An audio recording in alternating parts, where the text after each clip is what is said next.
हरे कृष्णा। आज हम भगवत गीता के दूसरे अध्याय के 47 नंबर श्लोक पर चर्चा करने जा रहे हैं। भगवान श्री कृष्ण अर्जुन को कहते हैं, कर्मण्येवाधिकारस्ते मा फलेषु कदाचन मा कर्म फल हेतुर्भूर् मा ते संगोऽस्त्व कर्मणि। भगवान ने यहाँ पर बताया है कि कर्म के अधिकारी हो लेकिन फल के तुम अधिकारी नहीं हो। ज्यादातर लोग इस श्लोक को 100% लोगों ने सुना है, पूरे विश्व में लोग इसको जानते हैं, लेकिन हमें समझना ये चाहिए कि लोग बोलते हैं कर्म ही पूजा है, हाँ कर्म ही पूजा है, लेकिन यहाँ पर भगवान कह रहे हैं कर्म कौन सा कर्म पूजा है ये समझना चाहिए। Work is worshipable but which work. कर्म कई प्रकार के होते हैं। अगर किसी का मर्डर कर दिया तो क्या ये कर्म पूजनीय है? क्या अगर किसी ने टेररिज्म फैलाने के लिए प्रयास किया, ट्रेनिंग दी, तो क्या ये कर्म पूजनीय है? ये हमको बातें समझनी चाहिए कि कौन सा कर्म पूजनीय है और कौन सा कर्म जो है ना वो पूजनीय नहीं है। तो हमें ये समझना चाहिए कि कर्म ही पूजा है, ये स्टेटमेंट बिल्कुल छलावा है, ये हमारे साथ एक बहुत बड़ा धोखा हो रहा है।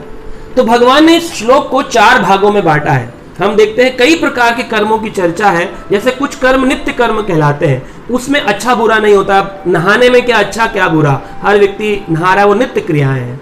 लेकिन एक होता है आपातकालीन। आपातकालीन में भी कोई ज्यादा अच्छा बुरे का भेद नहीं है, क्योंकि अगर कोई हॉस्पिटल जा रहा है तो वो अच्छे से जाए बुरे से जाए, उसमें कोई विचार करके नहीं जाता, बिकॉज वो इमरजेंसी है।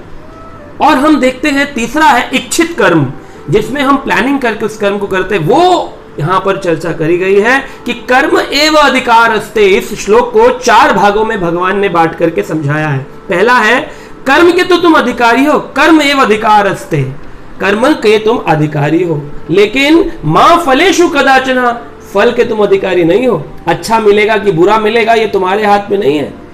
कई बार लोग क्या करते हैं, बच्चे को स्कूल में एडमिशन कराते हैं, पहले ही प्लानिंग कर लेते हैं हमारे बच्चे को इंजीनियर बनाना है, डॉक्टर बनाना है, इस यूनिवर्सिटी में भेजना है, इस कंट्री में भेजना है, बाहर पढ़ाने भेजना है। इतना प्रेशर बन जाता है बच्चे के ऊपर, बच्चा पूरा फ्रस्ट्रेट हो जाता है।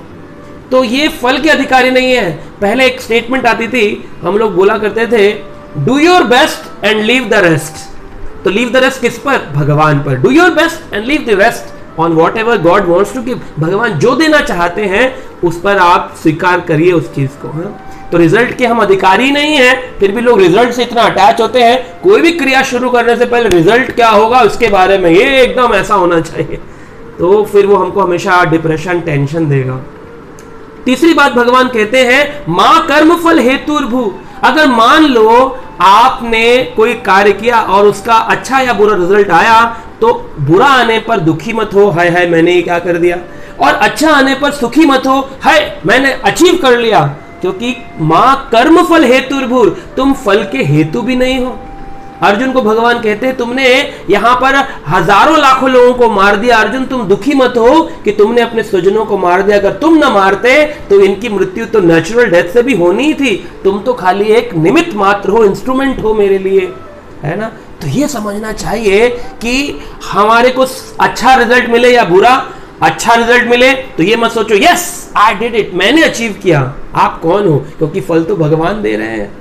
और अगर बुरा हो जाए आपके साथ में, हाय हाय अगर मैं ऐसा कर लेता, आप फल के हेतु भी नहीं हो, फल के अधिकारी भी नहीं हो, फल के हेतु भी नहीं हो। You are not the reason for the result.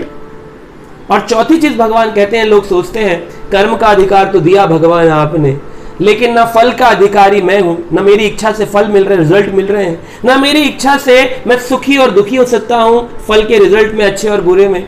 तो फिर मैं कर्म ही क्यों करूं? जब आप देने वाले हो तो आप ही दो। लोग ऐसा बोलते हैं, आप ही देने वाले हो तो आप ही दो, देखेंगे भगवान जब चाहेंगे। लेकिन भगवान ने चौथी लाइन क्या कहा? भगवान ने कहा, माते संगो अस्तु अकर्मणीय। अकर्मणी, अकर्मण्य होने में भी विश्वास मत रखो। हे भरतपुत्र, हे अर्जुन, अकर्मण्य में मत हो जाओ। सब कुछ छोड़ छाड़ कर जाने की जरूरत नहीं है, युद्ध तो करना पड़ेगा। अर्जुन कह रहा था युद्ध करने से अच्छा है कि मैं रथ से उतरकर जाकर के जाप करने लग जाऊं भगवान आपके नामों का। भगवान ने कहा नहीं, मम अनुस्मरणम युद्ध चा, युद्ध तो करो लेकिन मेरा स्मरण करते हुए युद्ध करो। युद्ध करना तुम्हारा स्वधर्म है। तो कई बार लोग सोचते हैं गीता कहती है काम धंधा छोड़ दो भगवान का भजन करो। नहीं, कहीं भी नहीं कहा, भगवान ने कहा कर्मण्य व अधिकारस्ते, कर्म तो करना ही है, ये अधिकार हमको मिला है। जीवात्मा बिना कर्म किए रह नहीं सकती है। और अंत में भी भगवान कह रहे हैं अकर्मण्य नहीं होना है, काम तो करना ही पड़ेगा। जो आपका नेचर है, जो आपका प्रोफेशन है, वो काम करिए, लेकिन रिजल्ट से और रिजल्ट के कॉस्ट से, उस फल से और उस फल के हेतु से आसक्त मत होइए। आप देखिए जीवन बड़ा अच्छा और आनंदमय हो जाएगा। आशा करते हैं आप इस श्लोक को समझ पाए होंगे और अपने जीवन को इस श्लोक पर बिना आसक्त हुए कर्म करेंगे भगवान की प्रसन्नता हेतु और जीवन को आनंदमय बनाएंगे। हरे कृष्ण।